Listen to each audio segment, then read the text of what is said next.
มื้อนี้วันที่16ธันวาคมปี2015ข้าพเจ้าอุ่นแก้วสุขสวรรค์ยืนอยู่ต่อหน้าตึกห้องการรัฐสภานครหลวงวอชิงตันดีซีจะมารายงานเกี่ยวกับกองประชุมเสวนาว่าด้วยความท้าทายและโอกาสเกี่ยวกับปัญหาสิทธิมนุษย์อยู่ประเทศลาวและประเทศกัมพูชา Unfortunately, as we will hear today, in Laos and Cambodia, there is backsliding. An unmitigated land grab crisis has displaced more than 500,000 people. Civil society and opposition political leaders are being neutralized by threats, abuses of law, and sometimes even through force. And new laws restrict the independence of NGOs and the right to expression. These developments are reminiscent of authoritarian periods in the two countries' history.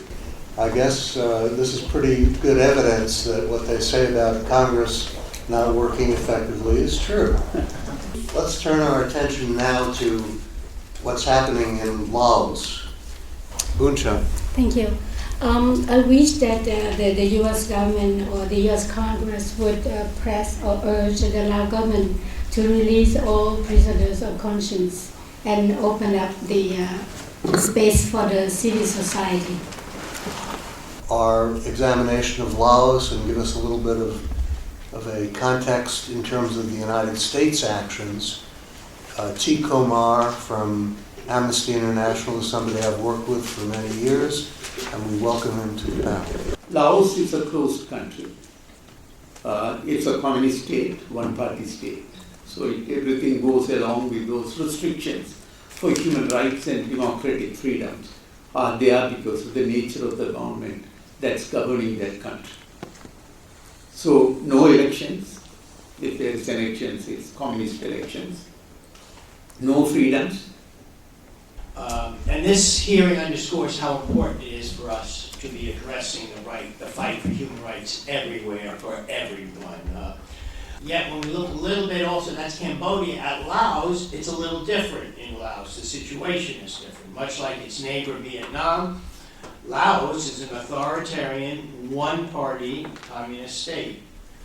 In Laos, there's persecution of ethnic minorities, the Hmong, and there's suppression of dissent and political prisoners, including the disappearance of Sombath Somphone, a community activist who's now been missing for 3 years.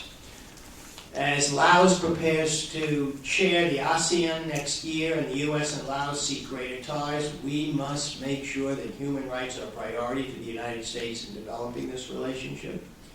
We have an opportunity here and going forward to shine a light on these often neglected two countries of Cambodia and Laos.